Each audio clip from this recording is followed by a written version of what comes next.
or the ripped-off renters, the families who've had their homes repossessed, or those stuck paying ridiculously high interest rates.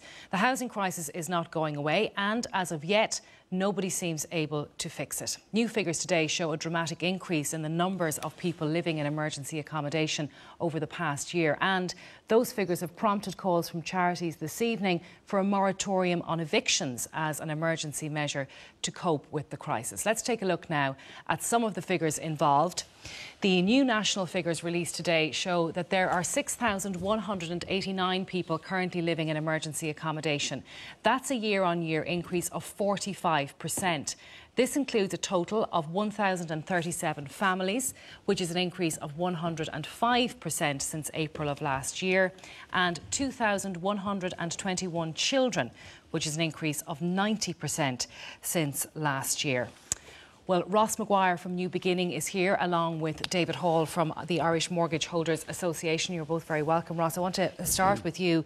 Focus Ireland saying today that the government needs to sort out a moratorium on evictions. That means evictions of tenants should be stopped and evictions of people who are in mortgage arrears. What do you think of that? Is it feasible? I think when it comes to eviction of tenants, I mean, that is a problem. So, for example, when you look at the Tyrrellstown situation, under Irish law, when an owner of a property or a receiver appointed by a bank decide to sell that property, the tenant's rights evaporate. And as a consequence, tenants who are perhaps for many years in a property, just because their landlord or a bank want to sell a property, they lose all the rights. So I think what Focus Ireland are saying is it's aimed at the tenant, that there should be some sort of a moratorium for a period of time where even if a landlord or a bank want to sell a property... But do you agree with that? I mean, we know what a moratorium is. Do you agree with it? I do. In fact, I think it should be more than a moratorium. For example, in Germany, a tenant who has rights, those rights don't evaporate if the bank or the landlord want to sell a property. So it's a problem in Irish law that can easily be fixed under Irish law. But, you know, there's a strong property group out there who might object to it. But I do think that, especially as we move more to a tenant-based society as opposed to owner-occupier, you need to have security of tenure, and there can't be security of tenure where your rights can simply evaporate if a landlord wants to sell. Do you think so I would support that. That would be something that the government could do right now? They could do it right now. Given those numbers that we've just seen. They absolutely could do it right now. In the public interest, it would be affecting landlords' rights, but the public interest would trump that, and that could be done either on a short-term basis or, I believe, ultimately on a long-term basis if we want to change the way people, you know, don't necessarily own properties but can rent properties. OK, David Hall, Simon Coveney was here last week and he agreed that this is a national emergency. Do you have faith that he will act quickly to help sort it out? I think the words emergency being used is very welcome. I think this is an emergency. You know, we have a crisis, a homeless crisis, which is wholly unacceptable by every citizen in the state. I think cringes to think of fellow citizens having to sleep rough or sleep in accommodation with children. That is wholly unsuitable. But there's a bigger crisis. There's a wave of people, as Ross described, who are tenants, who face eviction, people who own homes, who simply can't pay mortgages, who are also in line to face eviction. And we have an existing housing crisis with 100,000 people on a housing list. Those three taken collectively are a catastrophe. So last week when I met Peter McVerry, I said, yeah, 6,000 people homeless is an absolute disgrace. And I think everybody watching tonight will tingle with embarrassment because of that, because it's wholly unacceptable and a major failure of any Celtic Tiger or any competency in the last 5-10 years. However, by calculations, if you picture Croke Park, Cllr, Croke Park on an All-Ireland final day full of people is what's ahead in relation to the housing crisis that faces us. That's the size and scale. Are you talking about mortgage holders who are in difficulty? And tenants who are in difficulty, facing being thrown out, or facing losing ownership of the home, or losing a roof over their head. That's the size and scale. So while we have a crisis of 6,000, and Ross is right, those tenant rights could be shored up immediately and should have been done so. And there's no moral hazard in relation to that. We're very well at CPO and banks when it suits us. We need to go and shore that up immediately, and then we need to put in a moratorium in relation to homeowner evictions. So do you think Simon Coveney is going to sort it out? I mean, you've heard what he's had to say since he became minister, and he wanted that portfolio. Have you confidence in him? I do. I hope so. And I think, you know... More confidence than you have in Michael Noonan, who you called a vulture lover last week and caused all that trouble. All the trouble for myself, yeah. I think Simon has, you know, I think he has great ability. This is a major crisis. I hope he doesn't do as many have done, which is look at all the rooftops. He needs to pull all those roofs together. So does Michael Noonan. and there needs to be a completely holistic approach to this, because there are many organisations and agencies throughout the entire state who've got good ideas and suggestions that collectively need to come together to solve this problem. OK, I just want to bring you the front page of the Irish Times tomorrow. They're reporting that homeless children are being given beds in adult hostels. Ross, what do you think? I mean, that's unforgivable if that would happen. But I think we have a problem in this country of over-exaggerating the problem. There's undoubtedly a problem and it needs to be addressed with. And I wish Minister Coveney the best with that. And he's a man of great talent, so I'd be very hopeful there. But David's point that there's the Crow Park type situation, that's quite frankly, it's an exaggeration on an exaggeration. The fact is, and people need to realise this, under new laws in Ireland today, nobody can be evicted from their home in terms of when they own the home, provided they can afford a mortgage based on the current market value of the house, not the debt, but the current market value of the house, the loan extended over the longest possible period with the interest rate reduced to the lowest possible rate. You can manipulate Irish mortgages today with a view to keeping people in their homes in a way that nowhere else in the world you can do it. So are you saying it's very hard for a lender to kick somebody out of their home? It's almost impossible, first of all. But even if it was possible, these new laws mean that Irish mortgage holders have a right to restructures which will be imposed by courts on banks. All they have to do is use the system, and that system is there now, and it is unprecedented in its So why power. are you exaggerating the problem if that's the case? Well, I think, Disneyland is in Florida, this is Dublin. So let's clearly deal with facts. So the facts are, we have 33,000 mortgages in arrears of more than 2 years. I wish Ross was right. I absolutely would give anything that Ross was correct. Well, he's just saying there are ways to sort it out. If you engage with the lender, there are ways to sort it out. There absolutely are ways, and there are solutions, and the insolvency regime is one such solution. But let's just deal in numbers. There are 120,000 mortgages in arrears between family homes and buy-to-lets. The Insolvency Service, since its conception 2.5 years ago, has dealt with 1,000 of those loans. The veto reversal has dealt with 8. So that's the 8 people behind the goal line. Just understand the law, because when the High Court, as it has done in the last couple of weeks, says that this is the way it's to be, then everything has changed. That has now changed, and anybody in this country who can afford a mortgage based only on the current market value of their property is entitled to a restructure. Okay. And the Crow Park nonsense is actually frightening people, and calling Minister Noonan a vulture lover is not helping any situation. There are solutions out there. The previous government brought it in. I don't actually think sometimes the TDs realise what they've done for the power that this system is there. Claire, can I just say again, but they're not using it, but people must use it. And sorry, one last thing. To say, as you repeatedly do, David, to criticise the ISI system, this is a huge system that has been developed very quickly. Ireland came from, in 2011, having the worst insolvency laws in the world to now, in 2016, having the best. It takes time for the system to go into operation.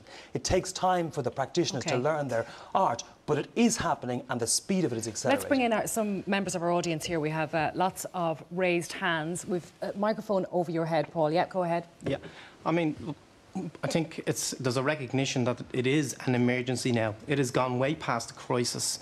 And what we do need is to ensure that there is no single family evicted from now on. I think that's one of the most critical things that we do.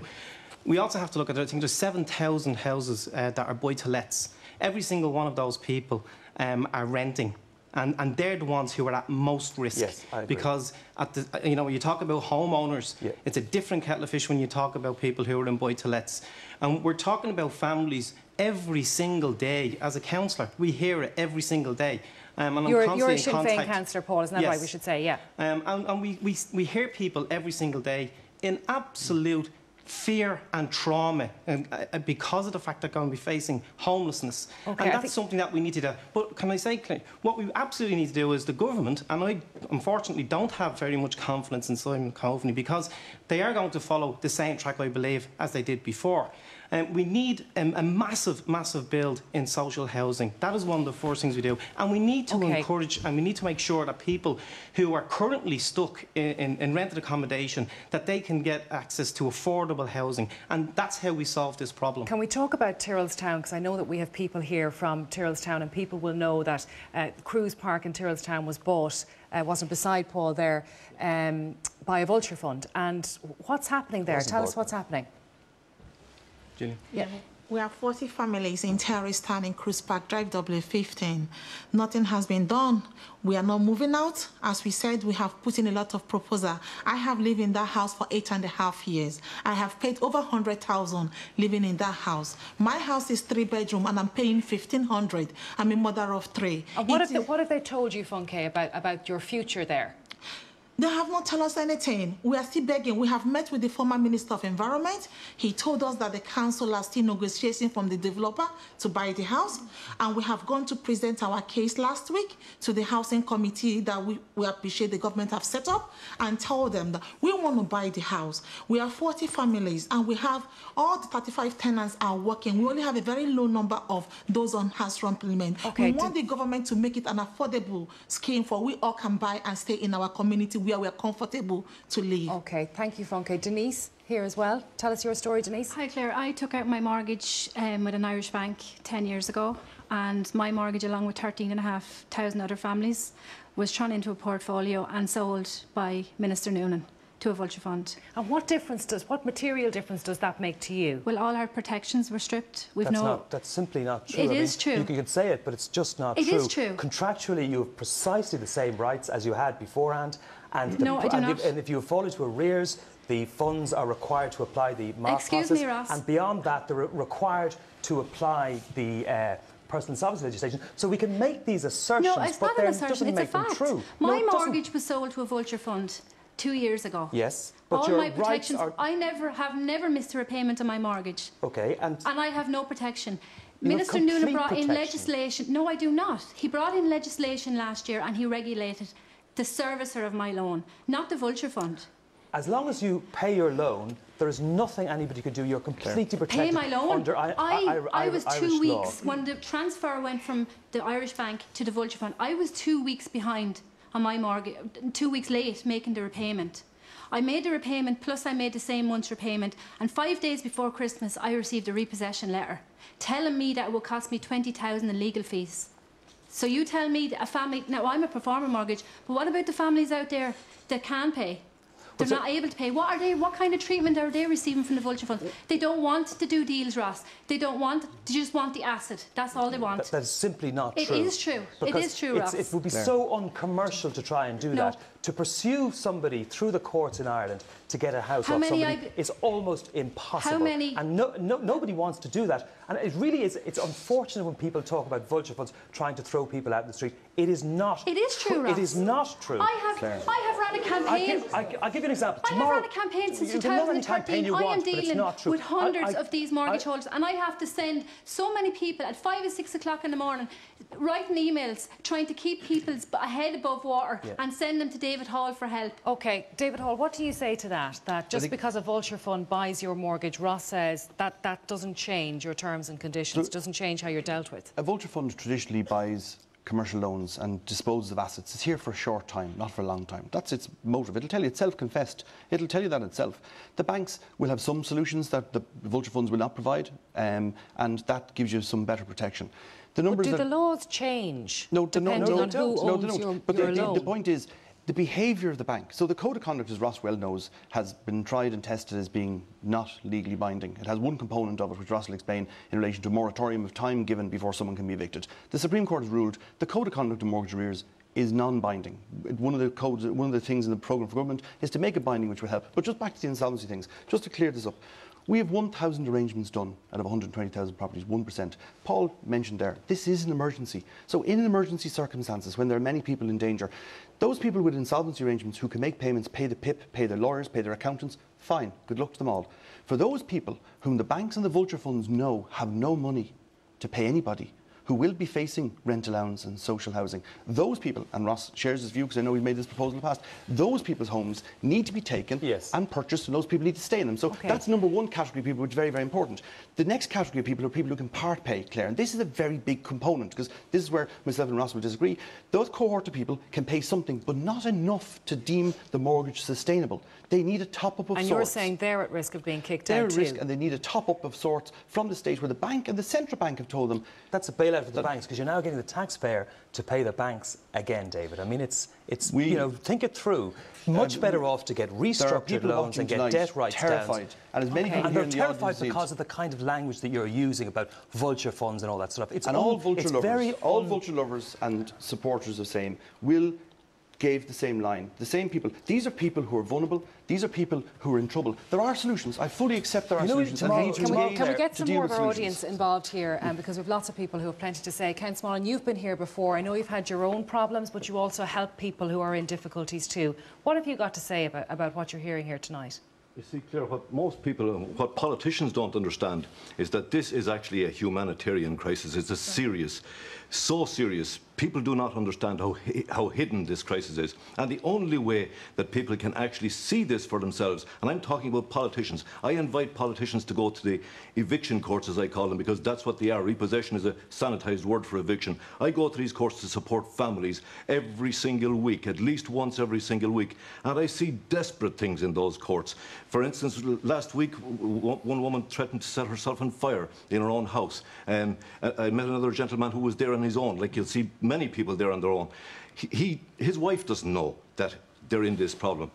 Most people's families don't know that this situation exists. Most people's friends, and what are you relations. saying? I mean, are you saying that the banks are willing to do deals? That those who own the banks will not negotiate with people. The banks refuse to negotiate with people at all. Well, Ross says they have to. Ross says they have to. Well, you see, that's easy to say. But tomorrow, today alone, there was 431 families in the courts throughout the country. Tomorrow, there are 5 families from County Offaly into Tullamore Court, and there are 120 families from Galway. Now, if what you're saying is true, Ross, why is the government allowing these courts to continue? The government must officially declare a national emergency to stop these eviction proceedings from happening. It's not going to help anybody. The problem is, it's not people being evicted, it's the threat. It's going to court month after month after month. The banks know themselves that most people, after the 5th or 6th appearance in court, will more than likely hand their keys up.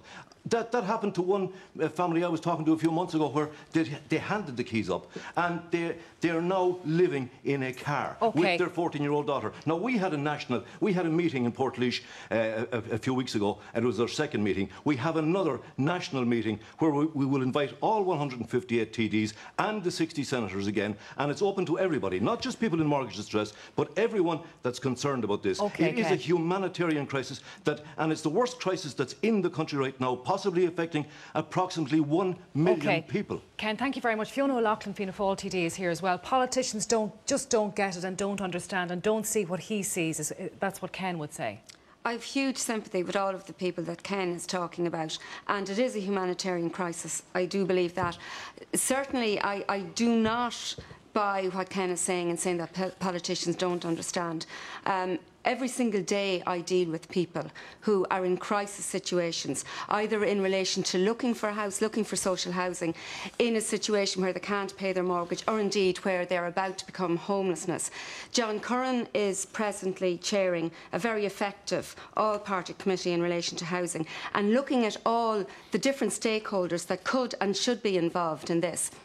And I think that, and I know we're talking about mental health later, and I think there is no greater stress on mental health than having a situation where you are about to lose your home, or you don't have a home, and as Ken described, in a lot of cases that you can't actually discuss this with your family. So we need to look at the reasons why people are becoming homelessness, and I know that Aubrey McCarthy from Cllr last week spoke about the mental health issues and addiction issues that sometimes can lead to people becoming homelessness, and we need to look at how we can tackle that. In terms of dealing with mortgages, and I listened with interest to what Ross said, but you know, I don't have faith in what he said, and I'm sorry to say that. I wish it was. But it is the law. I'm dealing with people every day, and they are absolutely not getting that understanding from the banks. I am glad that in the Dáil we did on Wednesday night in relation to the private members' bill that Michael Maguire brought, and I'm really glad that there was all-party consensus in relation to that. And I think that is going to help a little bit in terms of the variable interest rate. Will it help? Because there's 300... Will it help? Sorry, Fiona. Yeah. Will it help? I think you've got 3 cohorts of people: those who can afford to pay pay nothing and will end up with social housing, those who can pay something. And many, 300,000 who have actually paid their way for the last number of years, have stood by, contributed to austerity and helped the banks get back on their feet, and have been gouged by high variable rates. And I think Michael Maguire's bill was well welcomed. There needs to be a bit of a balance. There needs to be a reduction in interest rates. No one's looking for banks to operate without making any profit, but they're looking at making some reasonable profit to give those people some bit of comfort, a bit of money back into their own pockets again. Where's Fintan McNamara sitting? Fintan, you're Residential Landlords Association, am I right? Does it worry you what you're hearing tonight? Moratorium on evicting people? Well, I have great sympathy for people who are being evicted from their homes, and you know, it's something none of us can look upon with any great ease. But however, there are 600,000 tenants in private rented accommodation, and while we have 6,000 homeless, we have to bear in mind, put this in context, there are 250,000 houses permanently unoccupied in this country, and we're not making, I've been saying for the last 18 months that we're not making the best use of the current housing stock. What Ross is saying is very worrying, because if you start interfering with the Residential Tenancies Act and say to an investor, well, when you're selling that property, you're going to have to keep it tenanted and sell it on to another investor. He compared us to Germany. In Germany, about 2/3 of the population rent, either privately or publicly. So when you're buying a property, very often it's going to be rented anyway. In this country, 70% of us own our own homes. And currently, last year, 18,000 rented properties were sold. Only very 6 went on for investment. If you say to an investor, you have to give it to another investor, automatically you're wiping off 80% of his market. Okay. That would not be attractive for the future. There's a gentleman behind you with a hand raised there for a long time. If you could be as brief as you can, because we need to move on. Just to take up Ross's point, you need to get your head out of the sand, okay? Because the reality faced by the tenants in Tyrrellstown, they got termination notices from their vulture funds, okay? They were going to add themselves to the already black spot homeless crisis in the Dublin 15 area. And that was going to be at the cost of the taxpayer. I fully accept that. Yeah, but that's the reality, and you have to accept that that's the reality, and that's what the vulture funds are going to do. We can have no faith, by the way, in the Minister for Finance. You're a councillor, aren't you? I am for the Anti-Austerity Alliance. I just want to make the point. We've had a minister. We're out of time. The Minister for Finance met vulture funds on 65 occasions in his department in the course of last year. We can have no faith in him. Thank you very much. Brief final word, and then we're done. As you to be fair to Ross, I think Ross would support your view in relation to making those laws stronger to protect tenants, to be fair to him. So, but I think we have an emergency, we have a crisis, we have a mental health crisis. We need to upend the system and flip the system, and rather than case by case, we need to go in and compulsorily purchase all properties falling into the category of people who can pay nothing, people can pay something, and then analyse them on a case by case basis. But this will be, and the policy at the moment is hope. Hope is not a strategy. Okay. David Hall and Ross Maguire, thank you both very much indeed. Education Minister Richard Bruton wants to hear from you about how the education system could and should